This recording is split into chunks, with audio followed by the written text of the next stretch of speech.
Good morning, I'm Chitrakar and these are the headlines of the hour. 12 ministers fall in the blacklist of the Prime Minister, last efforts being made to remove ineffective ministers. Nepali Congress President Deuba's disagreement delays cabinet reshuffle. Prime Minister gives directive to call Executive Council meeting of BP Koirala Institute of Health Sciences. Congress Maoist Centre dispute on Vice Chancellor appointment, main cause of persisting problem. The Israeli and Palestinian foreign ministers to meet their European Union counterparts in Brussels. Egypt, Jordan and representative of the League of Arab States also to attend the gathering. And Liverpool move 5 points clear at the top of the Premier League with a 4-0 demolition of Bournemouth. Darwin Núñez and Diogo Jota are deadly duo.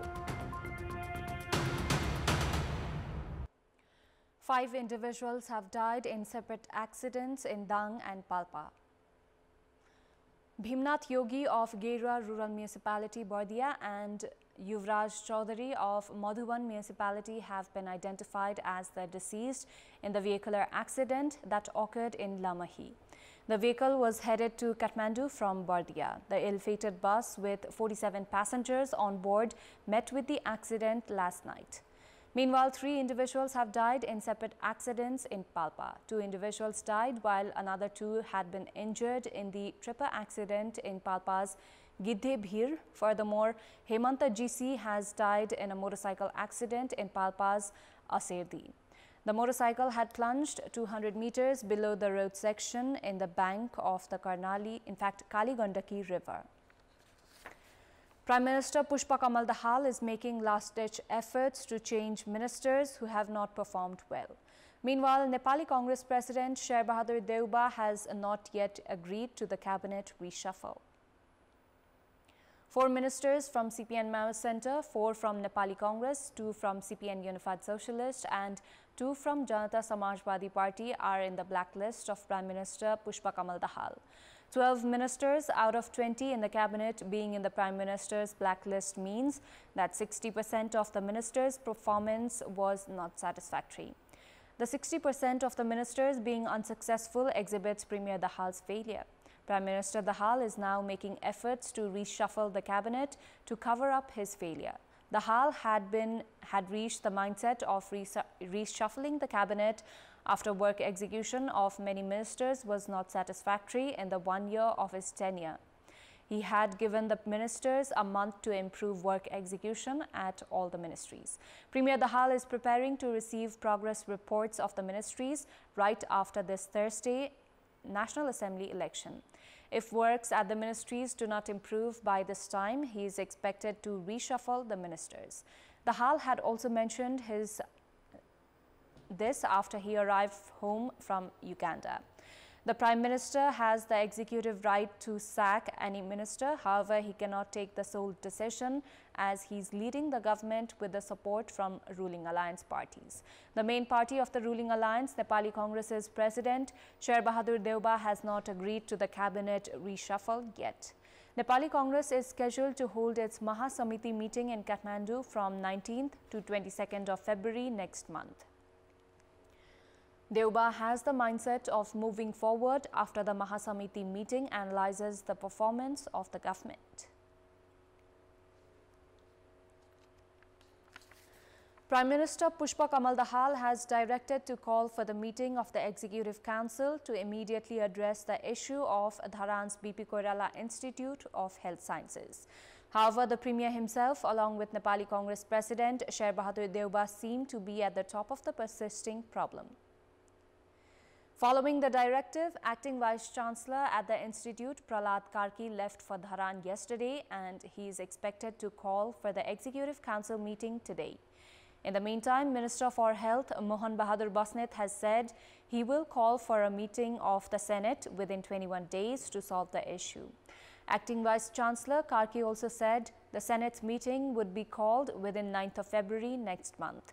However, the issue seems tricky as both Nepali Congress and CPN Maoist Centre are eyeing for the post of Vice Chancellor. A consensus is yet to be reached and all but emergency services at the institute have been halted for 8 days now. It has been understood the politics for the post of a Vice Chancellor is the reason for the ongoing stalemate. Although High Court Biratnagar ordered to open the office of the Vice Chancellor that was padlocked by the Mayor of Dharan Metropolis, protests by doctors, teachers and staffers have continued. Staffers of the two parties have been holding separate protest programs. Nepali Congress is trying to appoint Dr. Prahlad Karki as the next Vice Chancellor, while CPN Mao Center wants Dr. Guru Khanal in the post. CPN Mao Center has the support of opposition Dr. Sanjeev Sharma, who is close to CPN UML, and Dr. Bikram Shrestha. It has also been understood from sources that current acting Vice Chancellor Karki is also lobbying to appoint his wife Sangeeta Bhandari as the Vice Chancellor if he does not get the post. In our Public Voice segment, we had asked farmers in Eastern Tarai region why they stopped growing jute. Let's take a look at what they had to say.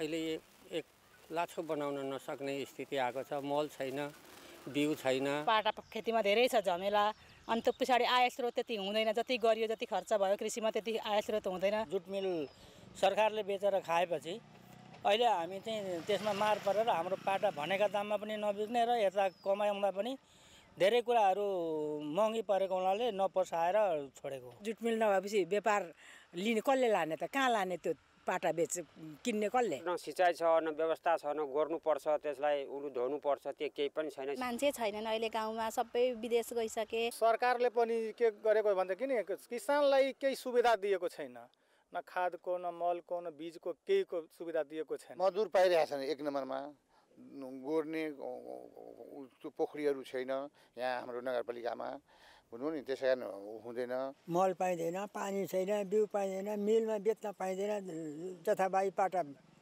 मान्छेले किन्न छोडे कतै कहीँबाट पनि सहयोग नपाएर त्यसै छोडे खर्च धेरै हुन्छ र आम्दानी चाहिँ कम हुन्छ त्यसकारणले चाहिँ गाह्रो लाग्यो यङ जेनेरेसनले चाहिँ अलिकति झन्झटिलो भएर चाहिँ गर्न अलिक कम गर्न थाले उचित भाव नपाए जुट बाली गर्न छोडेका प्लास्टिकको डोरी आएपछि त्यो सनपातको ठाउँमा विस्थापित भएकोले र किसानहरूले त्यसको उचित मूल्य नपाएकोले अहिले सनपातको खेतीमा कमी आएको छ पानीको सुविधा नै भेटै छ हाम्रोहरुको बजारीकरण पनि नहुँदाखेरि सनपातको खेती अहिले रोकिएकै अवस्था छ लगानी अनुसारको प्रतिफल पाइएको छैन अहिले अब बाहिर पनि जान छोडो त्यो भएर अहिले चाहिँ अब कम्ती नि सब कम्ती भन्दा नि अलि छै छैन बिक्री बटा भन्छ हुँदैन यता किन बेकारमा त्यो हैरान पार्नु फाइदा नभएका कारणले छोडिएको हो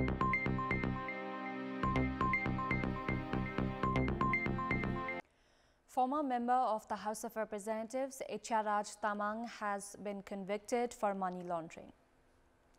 A special court bench of Chair Teknarayan Kumar and members Tej Narayan Singh Rai and Murari Babu Shrestha announced their verdict, holding Tamang and his wife Sejana Shakya Tamang along with 4 others guilty for money laundering. Their sentences will be decided on the next hearing scheduled for 4th of February next month. The 6 had been alleged of mishandling depositors' money at the Civil Saving and Credit Cooperative. Tamang had been elected to the 2nd Constituent Assembly from CPN UML. Time now for our segment, Public Pulse, where you text us with your opinion.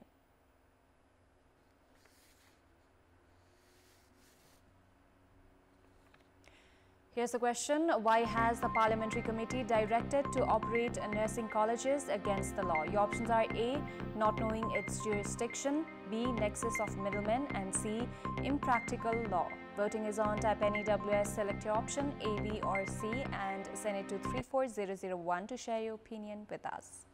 Time now for international update.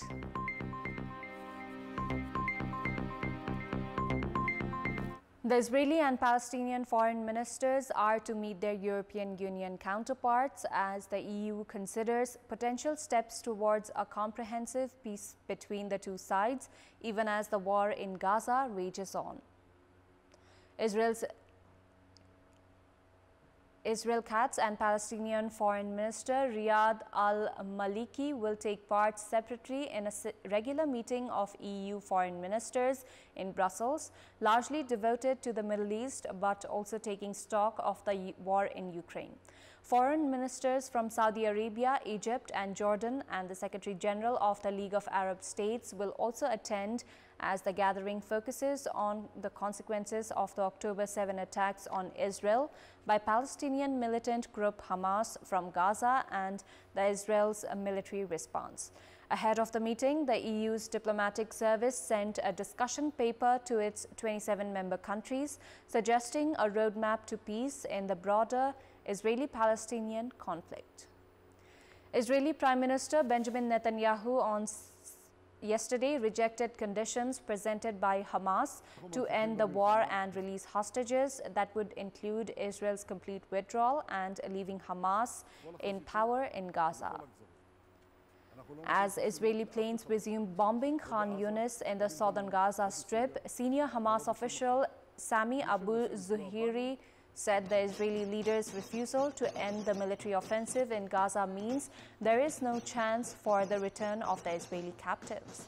Under a deal brokered in late November by the United States, Qatar and Egypt, more than 100 of the estimated 240 hostages taken captive to Gaza during an attack by Hamas militants on October 7 were freed in exchange for the release of 240 Palestinians held in Israeli prisons.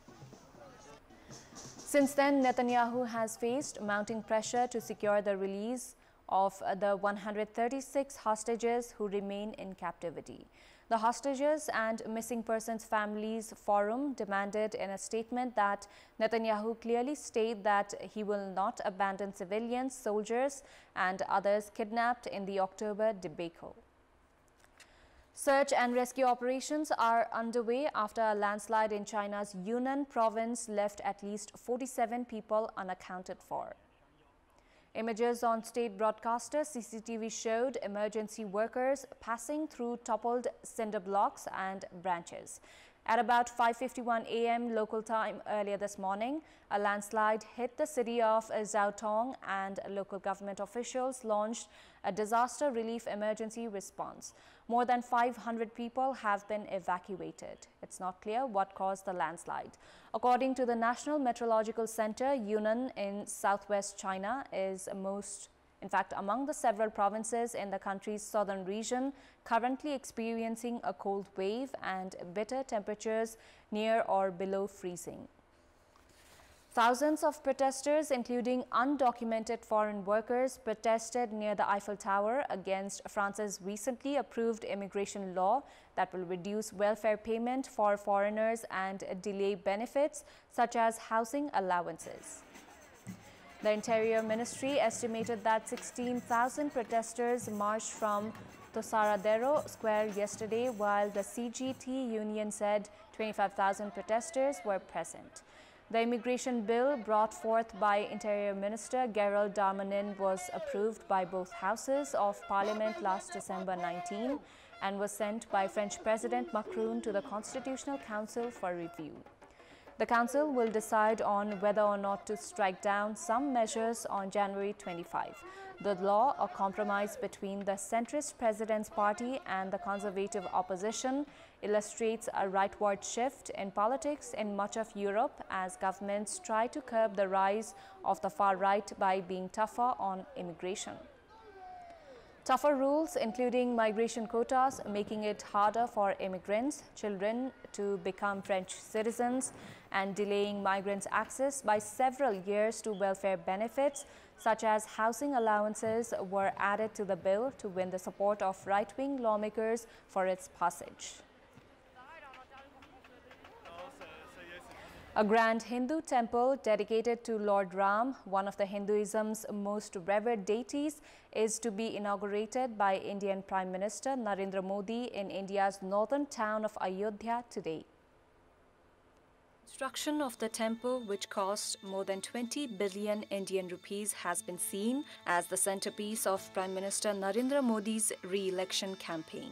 But Modi's opponents have accused him of stoking religious sentiment to further his political ambitions, and several opposition leaders have declined an invitation to attend the temple's inauguration.